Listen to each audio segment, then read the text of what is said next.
অন্তর্বর্তী সরকারের পক্ষ থেকে আমি প্রধান নির্বাচন কমিশনারের কাছে চিঠি পাঠাবো যেন নির্বাচন কমিশন আগামী রমজানের আগে 2026 সালের ফেব্রুয়ারি মাসে জাতীয় নির্বাচন অনুষ্ঠানের আয়োজন করেন। সকল আয়োজন সম্পন্ন করতে আগামীকাল থেকে আমরা সকলেই মানসিক প্রস্তুতি ও প্রাতিষ্ঠানিক আয়োজন শুরু করব। নির্বাচনের দিনকে আমরা ঈদের উৎসবের মতো করতে চাই। এবারের ভোটের আনন্দ থাকবে সবার মধ্যে। ওয়ালটন এখন দেশের সীমানা পেরিয়ে পৌঁছে গিয়েছে 50টিরও বেশি দেশে।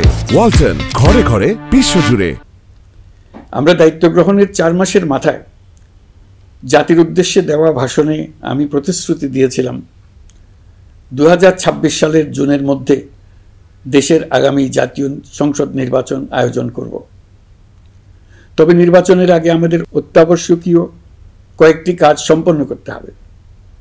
এর মধ্যে অন্যতম হল জুলাই ঘোষণাপত্র ও জুলাই সনদ। আজ জুলাই গণ অভ্যুত্থান দিবসে সকল রাজনৈতিক দলকে সঙ্গে নিয়ে আমরা জাতির কাছে জুলাই ঘোষণাপত্র উপস্থাপন করেছি। এই ঘোষণাপত্রে মহান মুক্তিযুদ্ধ সহ বাংলাদেশের মানুষের অতীতের বিভিন্ন ঐতিহাসিক ও গণতান্ত্রিক সংগ্রাম থেকে শুরু করে জুলাই অভ্যুত্থানের প্রেক্ষাপট বর্ণনা করা হয়েছে। আমাদের 3টি দায়িত্ব ছিল: সংস্কার, বিচার ও নির্বাচন। আমরা এখন অন্তর্বর্তী সরকার থেকে একটি নির্বাচিত সরকারের হাতে রাষ্ট্র পরিচালনার দায়িত্ব তুলে দেওয়ার দিকে অগ্রসর হচ্ছে। আজ এই মহান দিবসে আপনাদের সামনে এই বক্তব্য রাখার পর থেকেই আমরা আমাদের সর্বশেষ এবং সবচাইতে গুরুত্বপূর্ণ অধ্যায়ে প্রবেশ করব। আমরা এবার একটা নির্বাচিত সরকারের কাছে দায়িত্ব হস্তান্তরের প্রক্রিয়া শুরু করব। অন্তর্বর্তী সরকারের পক্ষ থেকে আমি প্রধান নির্বাচন কমিশনারের কাছে চিঠি পাঠাবো যেন নির্বাচন কমিশন আগামী রমজানের আগে 2026 সালের ফেব্রুয়ারি মাসে জাতীয় নির্বাচন অনুষ্ঠানের আয়োজন করেন। আপনারা সকলেই দোয়া করবেন যেন সুন্দরভাবে নির্বাচন অনুষ্ঠান করে এদেশের সকল নাগরিক একটি নতুন বাংলাদেশ গড়ার কাজে সফলভাবে এগিয়ে যেতে পারে। আমরা সরকারের পক্ষ থেকে এই নির্বাচন যাতে সুষ্ঠু, শান্তিপূর্ণ এবং উৎসবমুখরভাবে সম্পন্ন করা যায় সেজন্য সকল প্রকার সাহায্য সহযোগিতা প্রদান করব। এবারের নির্বাচন যেন আনন্দ উৎসবের দিক থেকে, শান্তি শৃঙ্খলার দিক থেকে, ভোটার উপস্থিতির দিক থেকে, সৌহার্দ্য ও আন্তরিকতার দিক থেকে দেশের ইতিহাসে স্মরণীয় হয়ে থাকে। সেই জন্য সকল আয়োজন সম্পন্ন করতে আগামীকাল থেকে আমরা সকলেই মানসিক প্রস্তুতি ও প্রাতিষ্ঠানিক আয়োজন শুরু করব। নির্বাচনে ভোটারদের সম্পর্কে 2-1 কথা বলতে চাই। এবার আমরা প্রবাসী ভোটারদের ভোট দেওয়ার আয়োজন নিশ্চিত করতে চাই। অর্থনৈতিক দিক থেকে সম্পূর্ণ বিধ্বস্ত বাংলাদেশ যে আবার দ্রুত ঘুরে দাঁড়াতে পেরেছে তার বড় কারণ হলো আমাদের রেমিটেন্স যোদ্ধাদের ঐতিহাসিক অবদান। নির্বাচনে তাদের অংশগ্রহণ নিশ্চিত করার জন্য নির্বাচন কমিশন প্রস্তুতি নিচ্ছে। নারী ভোটাররা যেন দেশের সর্বত্র নির্দ্বিধায় আনন্দোৎসব সহকারে তাদের ভোট দিতে পারে এটা নিশ্চিত করতে চাই। এবার যেন কেন্দ্রে কেন্দ্রে নারী ভোটারদের ঢল নামে, আমরা সেই লক্ষ্যে সমস্ত ব্যবস্থা গ্রহণ করব। দেশের মানুষের ভোটাধিকার কেড়ে নেবার কারণে গত 15 বছর ধরে নাগরিকবৃন্দ ভোট দিতে পারেনি। এবারের নির্বাচনে আমরা আমাদের বকেয়া আনন্দ সহ মহা আনন্দে ভোট দিতে চাই।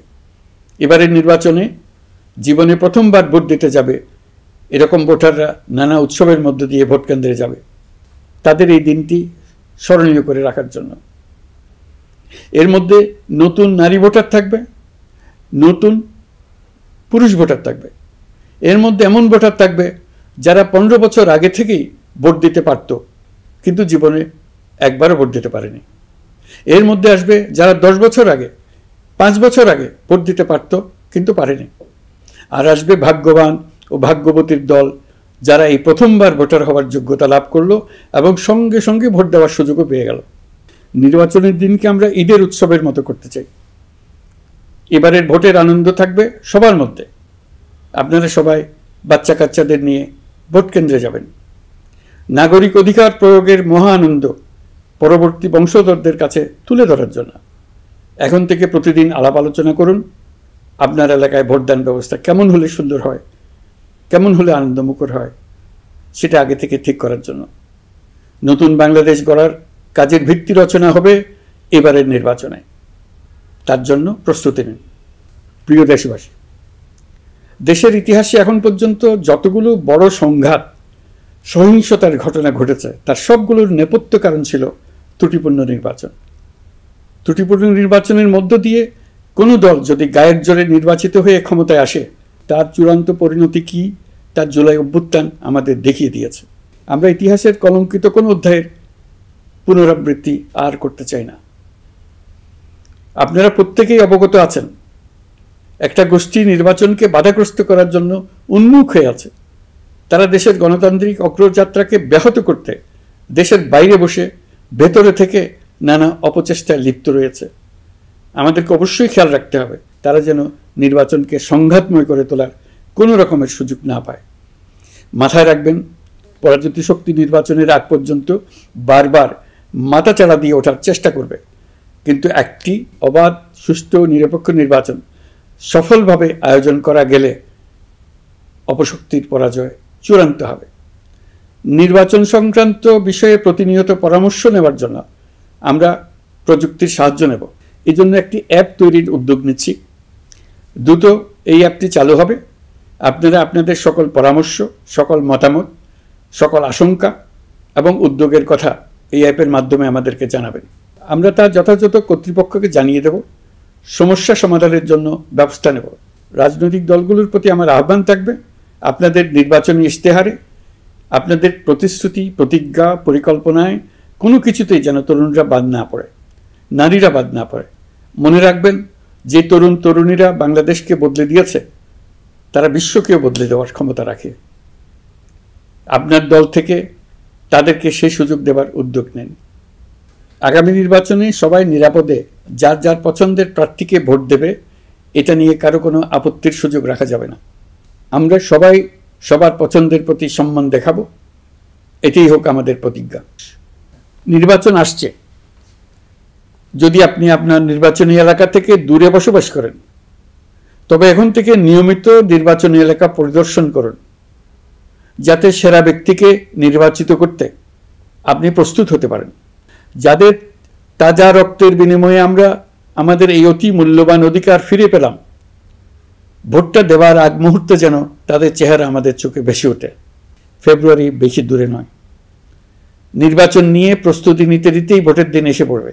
বহু বছর আমরা কেউ ভোট দিতে পারিনি। এবার আমরা সবাই ভোট দেব, কেউ বাদ যাবে না। সবাই যেন বলতে পারি, নতুন বাংলাদেশ গড়ার পথে দেশকে রওনা করার জন্য আমি আমার ভোটটা দিয়েছিলাম। আমার ভোটে দেশটা সে পথে রওনা হতে পেরেছিল। জুলাই গণ অভ্যুত্থান দিবসে সকল নাগরিকের কাছে আমার আহ্বান, আসুন নতুন বাংলাদেশ গড়ার প্রথম বড় পরীক্ষায় সফলভাবে উত্তীর্ণ হই। মহান আল্লাহ আমাদের সহায় হন। আল্লাহ হাফেজ।